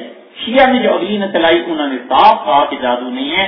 اب بھی شیعہ حضرات جن کو علم ہے، جو اپنی کتابیں چیزیں کی پڑھتے پڑھاتے ہیں، ان کے یہاں چلے جائیے پوچھیے، وہ کہتے ہیں جادو کوئی. اور عجیب بات ہے، جس شہر میں چلے جاؤ سب سے زیادہ جادو کرنے والے حضرت شاہ صاحب ہیں. یعنی عملی طور پر یہ حال ہے. اور عقیدے کی کتابیں اب تک وہ کہتے ہیں جادو نہیں. اسی طرح اللہ تعالیٰ کی رویت کا مسئلہ آیا، اللہ کو دیکھنا ہے، قیامت میں اللہ تعالیٰ کی زیارت ہوگی. معتزلہ نے ایڑی چوٹی کا زور لگا کے انکار کر دیا، اتنا شدت سے انکار کیا کہ یہ زمخشری جیسا آدمی کشاف میں اہل سنت والجماعت کو کبھی گدھا کہتا ہے، کبھی پاگل کہتا ہے، کبھی کہتا ہے کہ ان کی تو بس ان کا عروج مٹ جائے گا اور یہ ایسے ہیں اور ایسے ہیں اور ایسے ہیں. سب کچھ لکھنے کے بعد بھی اللہ کی رویت کا انکار کرتا ہے. یہی مطلب شیعہ کا بھی ہو گیا. انہوں نے کہا اللہ تعالیٰ کی رویت قیامت میں نہیں ہوگی. اب بھی وہ یہ کہتے ہیں، یہ سب بھی کہتے ہیں. یہ کتنا معتزلہ کا پختہ عقیدہ تھا کہ اور حنفیوں میں جساس رازی رحمت اللہ علیہ سے متاثر ہوئے، اور جساس رازی رحمت اللہ علیہ نے جن 9-10 مسئلوں میں اہل سنت کے علم کلام سے ہٹ کر رائے اختیار کی ہے، ان میں سے ایک مسئلہ یہ ہے جساس سے اس کے منکر ہیں. حالانکہ جساس رحمت اللہ علیہ حنفیوں کے بنیادی فقہا میں سے ہیں. اور ایک بات اور بھی سوچ لینی چاہیے، اہل علم آج تو ذرا بات ہو تو کہتے ہیں یہ اہل سنت میں سے نہیں رہا. اس کا ایک عقیدہ اس طرح ہو گیا ہے کہ اہل سنت سے نکل گیا. اس کا عقیدہ ایسا ہو گیا، ایک بدعت کا عقیدہ ہو گیا لہٰذا اہل سنت سے خارج ہو گیا. یہ جساس کو کیوں نہیں خارج کرتے؟ جساس کے 9 سے زیادہ عقیدے ہیں جساس رازی رحمت اللہ علیہ کے جو اہل سنت والجماعت کے مطابق نہیں ہیں. ان میں یہ روایت باری تعالیٰ کا مسئلہ ہے، ہم اس کے قائل ہیں کہ اللہ تعالیٰ سے دیدار ہوگا قیامت میں. ہم جادو کے قائل ہیں اور بہت سی چیزوں کے جساس رازی رحمت اللہ علیہ قائل نہیں. آتا ہم قرآن میں صاف اس کا انکار کرتے چلے گئے، لیکن انہیں کوئی اہل سنت والجماعت سے خارج قرار نہیں دیتا، حالانکہ بنیادی مسئلہ عقیدے کا. تو اس لیے یہ جو حضور اکرم صلی اللہ علیہ وسلم نے یہاں فرمایا نا کہ میں نے اس کو دیکھا، یہ روایت متواتر نہیں ہے، لیکن ہم اسے مانتے ہیں. ہم کہتے ہیں بالکل ایسی چیز ہوئی ہوگی. چور ہے، چوری اس نے کی ہے، اور وہ کرتا کیا تھا، عمرو بن حی تھا. یہ حج کے دنوں میں لاٹھی تیز سے چلتا رہتا تھا مینا کے بازاروں میں مختلف جگہوں پہ. اور اس ظالم نے کیا یہ کہ لاٹھی کے نچلے سرے میں ایک ہک لگوا لی، اور جہاں دیکھتا تھا کوئی حاجی غافل ہے، ہک کے ذریعے اس کا سامان اٹھاتا تھا اپنے تھیلے میں ڈال دیتا. اللہ تعالیٰ کو یہ بات بہت ناگوار گزری تھی کہ لوگ اللہ کے مہمان تھے، تو کسی بھی شخص کے، کسی بھی آدمی کے مہمان کوئی گھر میں آئے تو اس کی چوری کر دے تو اس آدمی کو کتنا غصہ آتا ہے. اور تعالیٰ شاہ نے شدید نفرت کا اظہار فرمایا، اور رسول اللہ صلی اللہ علیہ وسلم فرمایا میں نے ان دونوں کو دیکھا، ایک جس نے عربوں میں بت پرستی کا آغاز کیا تھا، اور ایک یہ جو حاجیوں کی چیزیں چراتا تھا نا، میں نے اس کو دیکھا کہ اللہ کا غضب اس پہ تھا، یہ جہنم میں جل رہا تھا. اس حدیث سے سبق لینا چاہیے ان لوگوں کو جو حاجیوں سے پیسے لیتے ہیں، ٹریول ایجنٹ اور کیا اور پھر حاجیوں کے پیسوں میں گڑبڑ کرتے ہیں. انہیں سوچنا چاہیے ان کا انجام کیا ہوگا. یہ بھی یہی کرتا تھا. فرق کتنا سا ہے کہ یہ ذرا ہیر پھیر سے ماڈرن طریقے پہ ذرا صاف کارنر رکھ کے کر لیتے ہیں، وہ بیچارہ سیدھا سادہ ایسے ہی اٹھا کے چیزیں لے لیا کرتا تھا، ورنہ چور یہ بھی اور چور وہ بھی. اس کا تو یہی قصور تھا نا کہ سادہ آدمی تھا، بھوک لگائی تھی، چلو تھوڑی بہت تیاری کرتا تھا. اب یہ جو 11 ہر سال مسلسل اس کے قصے سننے میں آتے ہیں. ہر سال حج کے بعد آتی ہے رپورٹ، یہ اتنا ٹریول ایجنٹ اتنے لے کے بھاگ گیا، اتنا آدمی اتنے لے کے بھاگ گیا. یہ سوچنا چاہیے حضور صلی اللہ علیہ وسلم نے اسے جہنم میں دیکھا. پھر آپ نے فرمایا کہ میں نے ایک عورت کو دیکھا اور اس نے بلی کو باندھ دیا تھا یہاں تک کہ وہ مر گئی. حضرت عائشہ رضی اللہ عنہ اس روایت سے اختلاف فرماتی تھی. حضرت عائشہ رضی اللہ عنہ المومنین رضی اللہ عنہ کہتی تھی کہ اللہ نے عورت کو جہنم میں ڈال دیا اور اللہ کے نزدیک بلی کی قدر و قیمت زیادہ تھی اور ایک عورت کی قدر و قیمت کم تھی. یہ کیسی روایتیں بیان کرتے ہیں؟ ام المومنین رضی اللہ عنہ اس روایت سے جرا کرتے ہیں. محدثین نے اس کی تصدیق کی ہے اور محدثین کہتے ہیں کہ اس کا مطلب یہ ہے کہ رسول اللہ صلی اللہ علیہ وسلم نے جس عورت کو دیکھا تھا اس گناہ میں جلتے ہوئے جہنم میں وہ ہمیشہ ہمیشہ کے لیے نہیں دیکھا. اور ام المومنین رضی اللہ عنہ یہ سمجھی ہیں کہ جو بھی یہ روایت بیان کرتا ہے اس کا مطلب یہ ہے کہ وہ ہمیشہ کے لیے جہنم میں کیا کہ ہمیشہ کے لیے جہنم تو کافر کے لیے ہے. بلی بھوک سے مر گئی تو یہ کفر تو نہیں تھا نا، یہ کبیرہ گناہ تھا، آخر ایک دن سے آزادی ملنی تھی. تو ام المومنین رضی اللہ عنہ نے جس چیز کی نفی کی ہے وہ خلود فی النار کی جہنم میں یہ ہمیشہ نہیں رہے گی. اور جن حضرات نے بیان کیا یہ روایت انہوں نے بھی صحیح کہا ہے، اس لیے کہ کسی بھی جانور پر ظلم ہو جائے، جانور مر گیا، بلی مر گئی، اور رسول اللہ صلی اللہ علیہ وسلم جو پوری روایت ہے اس میں الفاظ ہیں آپ نے سنا، نہ تو وہ اسے کھلا چھوڑ دیتی تھی، نہ خود کھانے کو دیتی تھی، اور نہ ہی اسے کھلا چھوڑ دیتی تھی کہ کسی اور جانور کسی چیز کو کھا لیتی. تو آپ نے فرمایا وہ مر گئی تو اللہ نے اسے جہنم کا عذاب دیا. اور اسی طرح فرمایا کہ میں نے اس عورت کو دیکھا جو عادی بدکارہ تھی اور اس نے اس کتے کو پانی پلا دیا. اب اس پہ پھر محدثین بحث کرتے ہیں، وہ کہتے ہیں اس کا مطلب یہ ہے کہ عورت کافر نہیں تھی. اگر کافر ہوتی تو اس کی یہ نیکی ایمان کا متبادل نہیں بن سکتی تھی. دو چیزیں بالکل الگ الگ ہیں، ایک ہے نیکی کے اعمال اور ایک ہے عقیدہ. کافر کو جو جہنم میں سزا دی جائے گی وہ اس کے ایمان کے نہ ہونے کی دی جائے گی، اعمال کی سزا وہ چیز نہیں. انور شاہ صاحب رحمۃ اللہ علیہ حضرت اس میں فرق کرتے تھے. حضرت فرماتے تھے کہ کافر نے اگر شراب نہیں کی تو اسے کیوں سزا ملے گی؟ ایک کافر نے کوئی نیکی کی ہے تو اس کی نیکی کا اجر اس کو نہیں دیا جائے گا. وہ فرماتے تھے ان کے عذاب میں کمی آ جائے گی، لیکن کفر کا عذاب دیا جائے گا.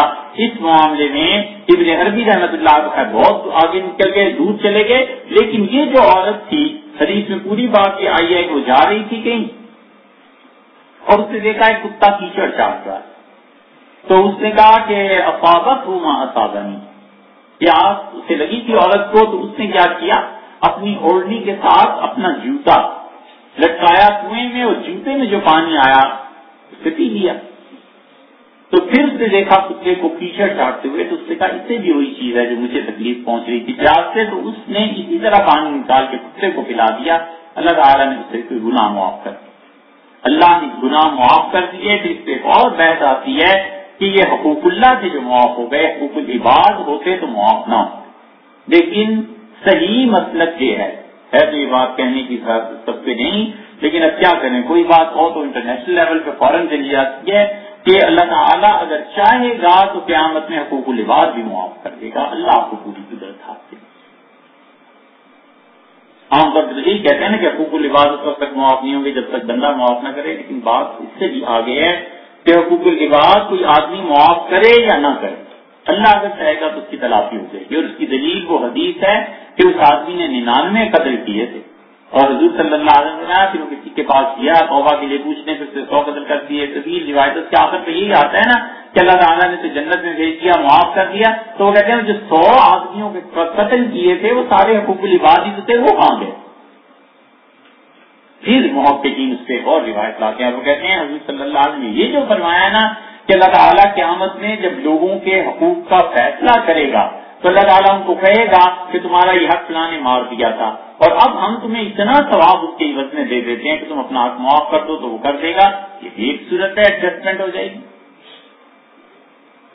کیا کہتے ہیں کورٹ سے باہر جو سیٹلمنٹ ہوتی ہے نا ایک خاص لفظ سیٹلمنٹ آؤٹ آف کورٹ، کچھ ایسے کہتے ہیں آؤٹ آف کورٹ سیٹلمنٹ، وہ کچھ نہ کچھ تو ہوگا.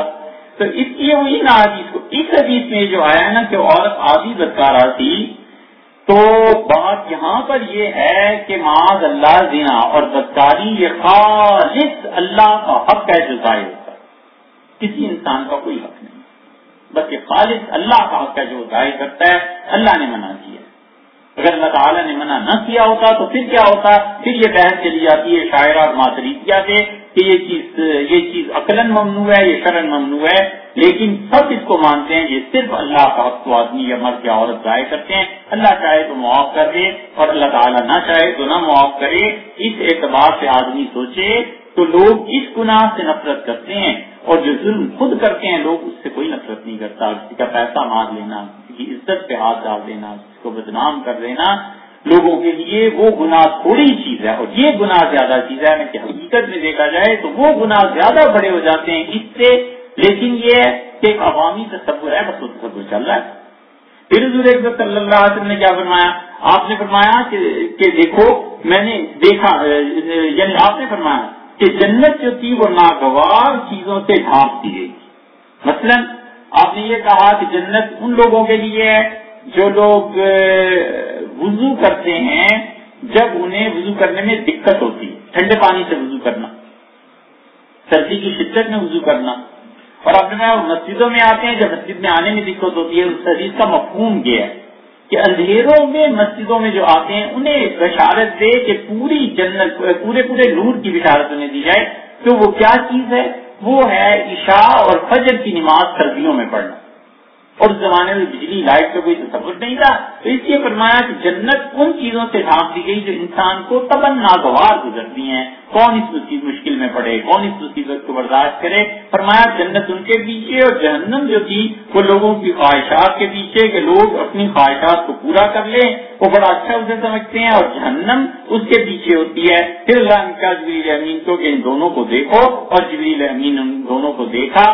تو ایک روایت میں آگے چل کے آتا ہے کہ ان کا اللہ جنت تو اس قدر مکروہات، یعنی جو چیزیں انسان کو تباہ ناگوار گزرتی ہیں اس سے ڈھانپی گئی ہے کہ اب تو کوئی جنت میں نہیں جائے گا. اور جب جہنم دیکھی تو ان کا اللہ ساری خواہشات انسانوں کی جہنم میں لے جانے والی ہیں، اب تو کوئی جنت میں جانے والا نہیں، اب تو سب جہنم میں جائیں گے، کوئی نہیں بچ سکتا. تو حضرت شاہ صاحب رحمۃ اللہ یہ ثابت کرنا چاہتے ہیں کہ وہاں پر جو چیز دکھائی جا رہی تھی وہ عالم مثال تھی. تم لوگ اگر کسی چیز کو محسوس نہیں کر سکتے تو اس کی نفی نہ کرو. اس کی ایک اور بہت اچھی مثال اگر آپ دیکھیں تو اس کائنات میں زندگی کہاں ہے، روح کہاں ہے؟ انگریزوں میں برونو اور کرشنر نے اس پہ بحث کی اور بہت اچھی بحث کی. فلسفی تھے نا بنیادی طور پہ، یورپ کے تھے. 2 آدمی وہ اور 3 آدمی مسلمانوں کے، انہوں نے بحث کی ہے اس موضوع پہ اور بہت اچھی بحث کی ہے. شاہ ولی اللہ رحمۃ اللہ علیہ فیوز الحرمین میں، اور ابن عربی رحمۃ اللہ اپنی کتابوں میں، اور حضرت قاسم نانوتوی رحمۃ اللہ علیہ جو امام تھے علم کلام کے آخری دور میں، کمال کی شخصیت اور کمال کا دماغ تھا. حضرت قاسم نانوتوی رحمۃ اللہ علیہ نے تقریر دلپذیر میں یہ بحث کی، اور وہ زندگی کو پوری کائنات کے لیے مانتے ہیں. حضرت قاسم نانوتوی رحمۃ اللہ تقریر دلپذیر میں جو لکھتے ہیں وہ کہتے ہیں کہ زندگی لوگوں کے نزدیک تو سانس کی آمد و رفت کا نام ہے، لیکن وہ کہتے ہیں کہ زندگی اس کا نام نہیں ہے. زندگی تو اٹھنا بیٹھنا کھانا پینا حرکت، ان چیزوں کا نام. پھر اسی چیز کو یہ لوگ اب انگریزوں کو دیکھو، انہوں نے کہا نانوتوی رحمۃ اللہ کو پڑھا اور حضرت نے کہا انگریزوں کو پڑھا تھا، لیکن اتنا ان دونوں کا آپس میں توافق ہے کہ جو کچھ برٹشرز کہتے تھے اور امریکنز کہتے تھے اپنے فلسفے میں، وہ علم اور حضرت قاسم نانوتوی رحمۃ اللہ علیہ کا علم، یہ چیزیں مل جاتی ہیں ایک جگہ پہ پہنچ کے. اور چھٹا آدمی اگر کوئی بیچ میں ڈالنا چاہیں تو مجدد الفسانی رحمۃ اللہ رہے ہیں، مگر بدقسمتی یہ کہ شاہ ولی اللہ کو مجدد کو تو خیر چھوڑا، لیکن شاہ ولی اللہ اور ان سے بھی بڑھ کے حضرت نانوتوی رحمۃ اللہ علیہ کو جو آگے قوم ملی وہ ان پڑھ تھے، لوگ پڑھتے ہیں. اور کرشنر کو اور برونو کو جو ملے پڑھنے والے، اس فلسفے نے بڑا اثر کیا، یورپ پہ اثر کیا، فرانس پہ اثر کیا. کہ فرانس کا انقلاب جو بنیادی طور پہ آیا ہے یہ ایسی کوئی چھوٹی سیاسی تحریک نہیں تھی، اس میں پیچھے پورا فلسفہ ہے جو قوم نے پڑھا، لوگوں کا شعور بڑھا. اس شعور کے بڑھنے کے بعد جذبات جب کم ہوئے اور شعور کا غلبہ ہوا تب جا کر انقلاب آیا. بڑا بنیادی فرق ہے. ہم چاہتے ہیں کہ جذبات کو غالب کر کے مسلمان معاشرے میں انقلاب پیدا کریں، اور یورپ نے کہا کہ نہیں، پہلے شعور کو بیدار کرو، شعور کا غلبہ ہو، عقل کا غلبہ ہو، اس کے بعد انقلاب کو پیدا کرو، اس سے پہلے انقلاب کچھ نہیں ہے۔ اب یہ وہ جنگ ہے جو چل رہی ہے کہ ایک طرف یہ کہ جذبات میں اس کو مارو، اس کو قتل کرو، اس کو جیل ڈال دو، یہ کر دو، وہ کر دو، اور اب تک تو کہتے ہیں پہلے سمجھداری سے کام لو، عقل سے دیکھو کہ دشمن کو کہاں سے قابو میں کرنا ہے، اگر گڑ دینے سے مرتا ہے تو زہر دینے کی ضرورت ہی کیا ہے۔ یہ ہے بنیادی فرق۔ اس لیے یہ کرشنر جو ہے یہ اپنے فلسفے کو اگر آپ پڑھیں گے تو وہ تو اتنا آگے چلا گیا ہے کہ وہ کہتے ہیں زمین میں جتنے انسان زندہ ہیں ان کا تعلق ایک روح سے ہے، اور اسی طرح چاند، مریخ وغیرہ وغیرہ یہ جتنی چیزیں ہیں ان کا تعلق وہاں اگر کوئی مخلوق پائی جاتی ہے تو اس کا تعلق اس زمین سے ہے، ہمارا تعلق اس زمین سے ہے، ہم وہاں جا کے نہیں رہ سکتے، یہاں آ کے نہیں رہ سکتے۔ کاش کہ اس سے مسلمان صوفیہ کو پڑھا ہوتا۔ تو صوفیہ اس کو لکھتے ہیں، وہ کہتے ہیں چاند نے رات مجھ سے یہ کہا، سورج مجھ سے باتیں کرتا ہے، مریخ نے مجھ سے یہ کہا۔ بہت بڑے ایک صوفی تھے، وہ سورج سے باتیں کیا کرتے تھے اور وہ کہتے تھے کدھر جا رہے ہو، کدھر ڈوب رہے ہو۔ پھر ان کا کلام اتنا لوگوں کی سمجھ سے بالا ہو گیا کہ کہاں ہزاروں مرید تھے اور کہاں وفات سے پہلے صرف 10-11 آدمی تھے جو بھی بڑے ہی معتقد ہوں گے، چمٹے رہتے تھے۔ وہ کہتے ہیں لوگوں کو ان کی بات سمجھ میں نہیں آتی تھی، وہ کہتے سورج سے باتیں کرتا ہے، یہ پاگل ہو گیا۔ وہ پاگل نہیں تھا، انہیں سورج کی طرف سے کچھ نہ کچھ رسپانس، کوئی نہ کوئی چیز آتی تھی اور وہ اس سے بات کرتے تھے کہ یہ کیا ہے، چاند سے باتیں کرتے تھے۔ تو یہ جو کرشنر ہے یہ اس پہ پہنچا ہے، برونو پہنچا ہے۔ حضرت شاہ ولی اللہ رحمۃ اللہ علیہ ان کی فیوز الرحمین دیکھیں تو شاہ صاحب رحمۃ اللہ علیہ، ابن عربی کو دیکھیں وہ بھی، ابن عربی نے تو کمال یہ کیا ہے کہ انہوں نے بحث کر کے یہ ثابت کیا کہ زندگی اس پوری کائنات میں۔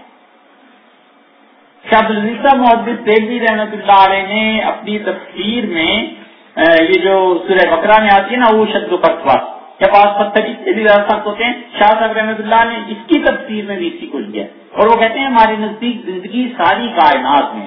ابن عربی رحمۃ اللہ، حضرت قاسم نانوتوی رحمۃ اللہ، حضرت نانوتوی رحمۃ اللہ تفسیر دلپذیر میں فرماتے ہیں کہ ہماری جو اندر کی روح ہے اس کا تعلق اللہ سے اسی طرح ہے جس طرح شعاع کا تعلق سورج سے ہوتا ہے، اور ہمارے جسم کا تعلق ایسے ہی ہے جیسے دھوپ سے تعلق ہوتا ہے۔ دھوپ اور شعاع میں فرق کرنا یہ خود دقت نظر کی بات ہے۔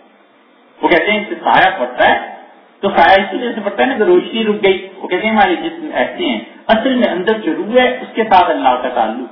ابن عربی رحمۃ اللہ نے تو صاف طور پہ پوری کائنات میں جتنی چیزیں ہیں، یہ لکڑی ہے، پتھر ہے، حیوان ہے، انسان ہے، اس روح کو 4 حصوں میں تقسیم کر دیا ہے۔ ابن عربی رحمۃ اللہ علیہ کہتے ہیں روح سب سے زیادہ جامد، جہاں پر نمو نہیں ہے، آگے نہیں چلتی، وہ پتھروں میں پائی جاتی۔ تو کہتے ہیں پتھر کو یہ شعور ہے کہ اللہ کو یاد کرے، پتھر خدا کی تعریف کرتے ہیں، پہاڑ اللہ کی تصویر بیان کرتے ہیں، لیکن ان میں نمو کی صلاحیت یعنی مزید آگے بڑھنے کی۔ پھر وہ کہتے ہیں اس لیے ان کے مقابلے میں دوسری چیز جس میں نمو آگے بڑھنے کی صلاحیت ہے، جس سے مزید شاخیں بن سکتی ہیں، وہ نباتات ہیں، ایگریکلچر چیزیں جو کہ زراعت کی چیزیں۔ وہ کہتے ہیں اس میں معرفت کم ہے پتھروں کی نسبت، اللہ کی معرفت جتنی پہاڑوں کو حاصل ہے اتنی نباتات کو، سبزیوں کو، پھلوں کو حاصل نہیں، لیکن وہ کہتے ہیں ان میں زندگی زیادہ ظہور پذیر ہے بنسبت ان پتھروں کے۔ پھر وہ کہتے ہیں اس سے بھی زیادہ زندگی اگر تم دیکھنا چاہو تو اس روح جمادی اور روح نباتات کے بعد تم حیوانوں کی روح کو دیکھو۔ وہ کہتے ہیں حیوانوں میں جو روحیں ہیں انہیں اللہ کی معرفت بھی ہے، شعور بھی ہے، تسبیح بھی کرتے ہیں، لیکن ان جانوروں کی 2 قسمیں بن جاتی ہیں۔ وہ کہتے ہیں کہ جو جانور صرف اپنی خواہشات پر اور سرعیت اور درندگی میں ہیں انہیں اللہ کی معرفت حاصل نہیں ہوتی، لیکن روح ہوتی ہے، مثلا کتا ہے، سور ہے، اس قسم کی چیزیں یا سرعیت جن میں درندگی ہے، وہ کہتے ہیں انہیں اللہ کی معرفت حاصل نہیں ہوتی، اس لیے منع کیا ہے ان کی کھالوں تک کو استعمال کرنے سے کہ معرفت پہ فرق پڑتا ہے۔ اور پھر شاہ صاحب ابن عربی رحمۃ اللہ چوتھی روح انسانوں کی گنتے ہیں، وہ کہتے ہیں انسانی روح ہے جس میں اللہ کی معرفت بھی ہے اور اللہ تعالیٰ کے ساتھ تعلق بھی ہے، پھر جتنا کوئی کم کر لے زیادہ کر لے تو اس پوری کائنات میں روح کو مانتے ہیں، ستاروں میں روح کو مانتے ہیں، جنت اور جہنم کی اپنی ایک روح ہے، حتیٰ کہ اللہ تعالیٰ نے فرمایا کہ یسبح الرعد بحمدہ، یہ جو بجلی کونتی ہے نا یہ بھی اللہ کی تسبیح کرتی ہے. وہ کہتے ہیں اس میں بھی ایک روح ہے. حضرت عبدالعزیز صاحب رحمۃ اللہ علیہ ہر چیز میں روح کو ایک نقطہ مانتے ہیں. وہ کہتے ہیں وہ نقطہ ہے ایک نور کا جو ہے. باقی تو اس سے بھی آگے کی ہیں لیکن کیا کریں, کمال کی چیزیں انہوں نے لکھی ہیں, کمال کی چیزیں لکھی ہیں. اور اس کائنات میں روح کو مانتے ہیں, پھر روح کے تبادلے کو بھی مانتے ہیں کہ روحیں کس طرح ایک جگہ سے دوسری جگہ چل کے جاتی ہیں, روح کیسے خبر دیتی ہے, روح کو کیسے پتا چلتا ہے اگلے جہان کا, پھر اگلے جہان سے وہ واپس کیسے پلٹتی ہے. لیکن یہ صوفیہ کی بحث ہے. تو جو لوگ جو چیز صوفی عالم کشف اور مراقبہ میں دیکھتا ہے, کبھی کبھی فلسفی کو اس کی ہوا بھی نہیں لگی ہوتی, تو وہ حقیقت تک پہنچ کے بیان کر دیتا ہے کہ یہ چیز ہے. فلسفی کہتا ہے اس کی عبارت لاؤ, اس کی دلیل لاؤ, یہ کرو یہ کرو. فلسفی کہتا ہے کہ رسگلہ جو ہے یہ کیسے بنتا ہے, اس میں کتنی مٹھاس ہوتی ہے, یہ کس کے لیے مفید ہے, کس کے لیے نامفید ہے, کیا. صوفی کہتا ہے مجھے کچھ نہیں پتا, رسگلہ یہ لے لو کھا لو تمہیں پتا چل جائے. تو صوفی جس چیز تک پہنچتا ہے اپنے کشف اور وجدان کے ذریعے, فلسفی 100 سال لگا رہے تو اس تک نہیں پہنچتا. اس لیے کبھی کبھی وہ اس دنیا کی بات کرتے ہیں جس دنیا کو انسان ان عالم اسباب کے ذریعے نہیں جان سکتا. پھر اس لیے فلسفی مخالفت کرتا ہے. وہ کہتا ہے ایسی بے دلیل بات کہہ رہا ہے. وہ کہتے ہیں بے دلیل نہیں ہے, تم وہ دیکھو جو ہم دیکھتے ہیں تو تمہیں پتا چلے کہ کیا ہے. شاہ صاحب رحمۃ اللہ نے یہاں جبریل امین کا ذکر کیا, یہ اس سے وہی عالم مثال ثابت کرنا چاہتے ہیں. اور آخری بات یہ لکھی کہ حضور صلی اللہ علیہ وسلم نے فرمایا کہ مصیبت بھی نازل ہوتی ہے اور اس کے ساتھ ساتھ دعا بھی. اب دعا ادھر سے بڑھتی ہے, مصیبت ادھر سے نازل ہوتی ہے, یہ دونوں آپس میں گفتم گفتہ ہو جاتے ہیں. نبی کریم صلی اللہ علیہ وسلم نے دیکھا کہ دعا اور صدقہ غالب آتا ہے, مصیبت کو ٹال دیتا ہے. اسی لیے آپ نے فرمایا کہ صدقہ کرو, یہ مصیبت کو ٹال دیتا ہے. فلاں چیز کرو, یہ مصیبت کو ٹال دیتا ہے. حماد رحمت اللہ علیہ تھے اور ان کے ایک مرید تھے. اب یہ صوفیوں کی بات ہے لیکن یہ ایسی بات نہیں ہے, اس کے پیچھے پوری کتاب و سنت ہے جہاں سے دلائل ہمیں ملتے ہیں. تو ان کے ایک مرید نے کہا حضرت میں نے سفر کرنا ہے تو میں سفر کروں یا نہ کروں, اس لیے کہ کروڑوں کا مال ہے میرے پاس, تجارت کروں گا تو آپ کچھ روحانی طور پہ جو اللہ نے آپ کو روشنی دی ہے مجھے بتائیں. انہوں نے کہا نہ جانا, فلاں جگہ پر ڈاکہ پڑ جائے گا اور تم اس میں مارے جاؤ اور یہ سب کچھ ہو جائے گا. اب وہ تجارت بھی بڑی زبردست تھی, فائدہ بھی بہت زیادہ تھا, کروڑوں کا مال بھی تھا. نفحات میں لکھا ہے کہ شیخ عبدالقادر جیلانی رحمۃ اللہ کے پاس کیا تو شیخ نے کہا کچھ عرصے کے بعد سکھا جاؤ اور تمہیں جو نفع ملے گا اس میں میرا حصہ بھی رکھنا ہے, اتنے پیسے ہمارے لیے دینا. ان کا حضرت میں تو سب آپ کی خدمت میں پیش کروں گا, لیکن حماد یہ کہتے ہیں تو حماد بھی سچ کہتے ہیں اور ہم بھی سچ کہتے ہیں. جاؤ. وہ تاجر کہتا ہے میں چل پڑا. تو جب میں واپس آیا تو واقعی مجھے بہت نفع ہوا. تو میں نے حماد رحمۃ اللہ سے کہا حضرت آپ میرے شیخ ہیں, آپ نے کبھی ایسی بات کی نہیں, لیکن اس وقت بات کچھ کچی ہو گئی. تو انہوں نے کہا جب تم نے مجھ سے یہ کہا تو میں نے اللہ تعالیٰ سے درخواست کی کہ اللہ یہ بڑا تیرا اچھا بندہ ہے, ستائش کا ہوگا کیا, تو مجھے بتایا گیا کہ فلاں جگہ پر پہنچ کے اس پہ حملہ ہوگا اور یہ مارا جائے گا, استعمال لٹ جائے گا. تو سنتا رہا تھا جی. اور اس کے بعد کہنے لگا کہ شیخ اللہ کی قسم میں اسی جگہ پر پہنچا اور میں جو رات گزاری تو مجھے رات خواب میں یہ دکھائی دیا کہ مجھے کسی نے قتل کر دیا اور میرے مال کو لوٹ لیا. اور پھر جب آنکھ کھلی تو بہت دیر تک میں پسینہ تھا, چارپائی کو پکڑ کے دیکھتا رہا کہ میں زندہ بھی ہوں یا مرا ہوا ہوں کہ کیا بات ہے. کہنے لگے میں نے یہ دیکھا تو تمہیں بتا دیا. وہ چلے گئے شیخ عبدالقادر جیلانی رحمۃ اللہ علیہ کے بعد. تو شیخ نے اس سے کہا کہ جو کچھ تم حماد کو بیان کر کے آئے ہو مجھے وہ بھی پتا, اور جو کچھ تم اب مجھ سے کہو گے مجھے وہ بھی پتا ہے. تمہارے شیخ سچ کہتے تھے, لیکن میں نے اللہ تعالیٰ سے دعا کی اور میں نے کہا اللہ اس چیز کو اس کے لیے اس کے نصیب سے ہٹا دیں, اس کا مقدر تبدیل کر دیں. تو اللہ تعالیٰ نے فرمایا ہم نے کر دیا. تو چیز خواب میں تم پہ گزر گئی, وگرنہ تمہارے شیخ صحیح کہتے تو تمہارے ساتھ ہونی.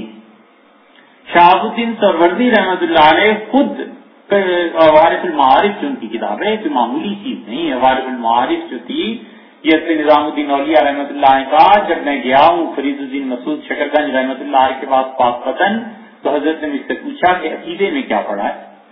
وہ پیر جو تھے نا وہ ایسے ہی نہیں تھے جیسے آج کل پیروں کو یہ عقیدے کا نہیں پتا ہوتا تو مرید کو کیا سکھانا ہے. حضرت نے مجھ سے پوچھا عقیدے میں کیا پڑھا؟ تو میں نے کہا فلاں کتابیں، فرمایا یہ تھوڑی ہیں، ابو شکور سالمی کی کتاب التمہید مجھ سے پڑھو گے تاکہ عقیدہ اہل سنت والجماعت کے مطابق۔ فقہ میں مجھ سے پوچھا، میں نے بتایا۔ پھر مجھے پوچھا قرات میں کیا پڑھا ہے؟ تو میں نے کہا قرآن پڑھا ہے۔ تو فرمایا قرات نہیں پڑھی؟ میں نے کہا نہیں۔ تو شیخ نے 6 پارے کامل تجوید کے ساتھ مجھے پڑھائے اور فرمایا قرآن ایسے پڑھتے ہیں۔ یہ پیر تھے فرید الدین مسعود شکرگنج رحمۃ اللہ علیہ۔ پھر مجھ سے پوچھا کہ تصوف میں کیا پڑھا ہے؟ تو میں نے کہا کچھ نہیں۔ تو فرمایا عوارف المعارف مجھ سے پڑھنی ہوگی۔ عوارف المعارف حضرت جیسا آدمی جو اپنی صدی میں سلسلہ چشتیہ کے مجدد تھے، اپنی صدی 2 بڑی شاخیں مسلمی، نظامی اور صابری، یہ دونوں شاخیں حضرت سے ہی چلی ہیں۔ اتنے بڑے آدمی تھے، عوارف المعارف کو سبقن پڑھاتے تھے۔ عوارف المعارف میں لکھا ہے، شہاب الدین سہروردی رحمۃ اللہ علیہ کہتے ہیں کہ میرے چچا جو تھے، والد کے انتقال کے بعد چچا کو میری بڑی تعلیم کی فکر تھی اور مجھے جوانی تھی، شوق تھا 18-19 سال کی عمر میں فلسفہ پڑھنے، تو میں فلسفہ پڑھتا تھا ہمیشہ۔ تو چچا جو تھے وہ شیخ عبد القادر جیلانی رحمۃ اللہ کے خلیفہ تھے، مجھ سے کہتے تھے یہ نہ پڑھو، کوئی کام کی چیز پڑھو۔ تو میں بات نہیں آتا تھا۔ قصہ مختصر یہ کہ ایک دن اپنے شیخ کے پاس لے گئے اور کہا یہ میرا بھتیجا ہے، اس کی تربیت میری ذمہ داری ہے، تو آپ اسے سمجھائیں کچھ اور پڑھا کرے۔ تو شیخ عبد القادر جیلانی رحمۃ اللہ نے فرمایا کہ بیٹے کیا پڑھا ہے؟ تو میں نے فلسفے کی کتابیں جب بتائیں تو حضرت بڑے خوش ہوئے۔ حضرت نے فرمایا اچھا فلاں کتاب میں یہ ہے، فلاں میں یہ ہے۔ میں بھی بڑا خوش ہوا کہ حضرت نے بھی فلسفہ پڑھ رکھا ہے، یہ ساری کتابیں، تو اب مجھے حضرت تعریف کریں گے کہ بہت اچھا پڑھا۔ تو پھر مجھے اپنے قریب بلایا اور سہروردی رحمۃ اللہ نے میرے سینے پہ ہاتھ رکھا اور اٹھا لیا۔ تھوڑی دیر کے بعد میں چیخنے لگا، میں نے غور کیا تو میں نے کہا جو کچھ میں نے پڑھا تھا اس کا ایک حرف میرے دل میں نہیں رہا، یہ آپ نے کیا کیا؟ میری تو محنت برباد ہوئی۔ تو ہنسے اور کہنے لگے بیٹے وہ چیز پڑھتے ہو کہ اللہ کا ایک کامل بندہ اگر چاہے ہاتھ رکھے تو مٹا دے، ایسی چیز پڑھو جسے دنیا مٹا نہ سکے، وہ کام کرنے چاہیے۔ فرماتے تھے حضرت نے بیعت کیا، یہ تقدیر کا بدلنا، یہ ساری چیزیں کیا ہیں؟ اللہ نے اپنی کتاب میں یہ جو کہا ہے نا کہ جم اللہ ما یشاء، اللہ جس چیز کو چاہے محو کر دیتا ہے اور اللہ جس چیز تقدیر کو چاہے ثابت رکھتا ہے۔ خدا کبھی دعا اس طرح قبول کرتا ہے کہ تقدیر بدل جاتی ہے۔ اب یہ اس مقام پر کون پہنچتا ہے؟ عام طور پہ لکھا ہے کہ قطب الاقطاب کو یہ درجہ مل جاتا ہے کہ اللہ تعالیٰ سے وہ دعا کرے تو تقدیر لوگوں کی بدل جاتی ہے اگر خدا اس کی دعا کو سن لے۔ اسی کو مجدد الفقانی رحمۃ اللہ نے مجدد رحمۃ اللہ علیہ کہتے ہیں کہ میں نے اللہ تعالیٰ سے دعا کی، میں نے کہا آپ نے حضرت شیخ عبد القادر جیلانی رحمۃ اللہ کو یہ مقام بخشا تھا کہ وہ دعا فرما دیں کہ لوگوں کی تقدیر بدل جائے، مجھے بھی یہ مقام عنایت ہو۔ تو اللہ تعالیٰ نے اپنے فضل سے مجھے بھی یہ مقام عنایت کیا کہ جو کچھ میں نے مانگا اللہ تعالیٰ نے دے دیا۔ تو یہ جو ہے نا کہ دعا تقدیر کو بدل دیتی ہے۔ مصیبت نازل ہوئی اور دعا اس کے ساتھ لڑنے لگی، یہاں تک مصیبت ٹل گئی ہے، اگرچہ یہ بھی اللہ کی تقدیر میں، لیکن عالم اسباب ہے رسول اللہ صلی اللہ علیہ وسلم کو دکھایا۔ مثلا نبی کریم صلی اللہ علیہ وسلم میں نے ایک کو دیکھا 17 یا 19 آدمیوں کا ذکر ایک حدیث میں آیا ہے۔ آپ نے بتایا میں نے دیکھا ایک لڑکے کی موت آ گئی اور قریب تھا کہ وہ مر جاتا، تو میں نے دیکھا ایک چیز آئی اس نے موت کو ہٹا دیا۔ میں نے کہا تم کون ہو؟ اس نے کہا میں اس کے ماں باپ کی دعا ہوں، اللہ نے اس کی زندگی بڑھا دی۔ حضور صلی اللہ علیہ وسلم نے ایک عورت کو دیکھا اور اس کی کوئی چیز ایسی تھی، اس کی بھی موت آ گئی تھی۔ میں نے کہا تم کون ہو؟ اس نے کہا میں صدقہ ہوں جو اس نے دیا تھا اور اللہ نے مجھے بھیج دیا تھا کہ موت اس کی زندگی زیادہ کرتی جائے۔ آپ نے بتایا میں نے خواب میں دیکھا ایک لڑکا تھا اور انبیاء علیہ الصلوۃ والسلام کے اپنے اپنے حلقے تھے، وہ جہاں جاتا تھا نبی کے پیروکار علیہ الصلوۃ والسلام سے اٹھا دیتے تھے کیا تمہارے لیے جگہ نہیں ہے، یا تمہارے لیے جگہ نہیں، یا تمہارے لیے۔ وہ پریشان بیچارہ پھرتا رہا کہ میں کہاں بیٹھوں، اور میں نے دیکھا ایک خوبصورت آدمی آیا ہے، اس نے اس لڑکے کا ہاتھ پکڑا اور میرے پہلو میں بٹھا دیا، تو میرے ساتھ بیٹھ گیا۔ میں نے اس آدمی سے پوچھا کہ آپ کون ہیں؟ اس نے کہا میں اس کی نیکی ہوں، اس سے غسل جو واجب ہو جاتا تھا تو یہ بار بار نہاتا تھا، اور میں پاک ہونے والی وہ جو نیکی اس نے کی ہے نا، میں اس کی پاکیزگی ہوں اور میں اللہ کے حکم سے آئی ہوں تاکہ آپ کے ساتھ اسے ملا دوں۔ تو یہ سارے عالم غیب کے حقائق ہیں، نبوت کی نگاہ انہیں دیکھتی ہے، ہم لوگ محسوس نہیں کر سکتے۔ تو بعض اوقات یہ ہوتا ہے کہ دعا جس کا مقام کسی انسان کا ہوتا ہے تو جا کے مصیبت سے لڑتی ہے، مصیبت چل جاتی ہے. اب آدمی کو تو پتا نہیں نا چلتا کہ کیا ہے، اسے کیا پتا کس نے دعا کی تھی. اندازہ کرو اس عورت کی دعا کا جو اللہ سے دعا مانگ رہی ہے کہ پروردگار اگر میرے یہاں بیٹا ہوگا تو میں اسے بیت المقدس کے لیے وقف کر دوں، یہ بیت المقدس کی خدمت کرے گا. اور پھر جب پیدا ہوا تو اسے کہا دینی وبا تو ہاں انسا، اللہ بیٹی پیدا ہو گئی. تو بیٹی اب وہ کام تو نہیں کر سکتی جو بیٹا کر سکتا تھا مسجد کی خدمت میں.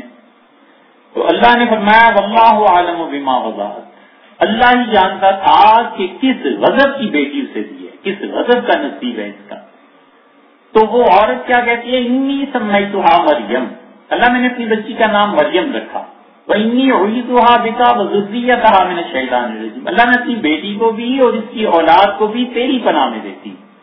حضور صلی اللہ علیہ وسلم نے فرمایا جب بچہ پیدا ہوتا ہے تو شیطان اس کی پسلیوں میں کچھ مارتا ہے اور وہ رو پڑتا ہے.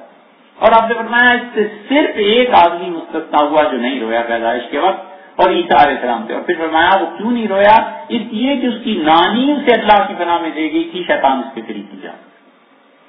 اب وہاں عمران، ان کی اہلیہ، پھر مریم، پھر ان کا بیٹا، تو رسول اللہ صلی اللہ علیہ وسلم یہ نانی کی دعا تھی، نواسے کو لگی. کتنا کہاں پہنچ کر اثر ہوتا ہے کس نسل میں ہم لوگ نہیں جانتے، لیکن اللہ جانتا ہے کہ کیا.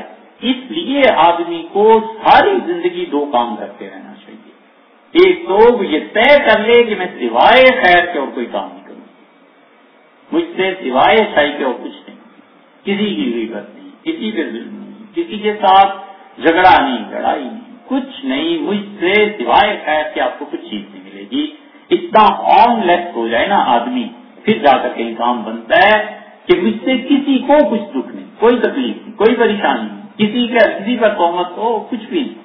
اور دوسرا کام یہ کرنا چاہیے کہ قوت خیال کو صاف کرے، پھر جا کر یہ چیز حاصل ہوتی. قوت خیال جو ہے وہ عمل پر غالب ہوتی ہے. قوت ارادی جو ہے نا یہ بنیاد ہے عمل کی. مثلاً ایک آدمی نے گاڑی چلانی ہے، 10 فٹ کیا 6 فٹ کی جگہ چاہیے نا، اسی 6 فٹ کے ٹکڑے کو اگر کاٹ کے اٹھا کر 2 پلرز کے درمیان لگا دیں تو وہ ضرور گر جائے گا نیچے.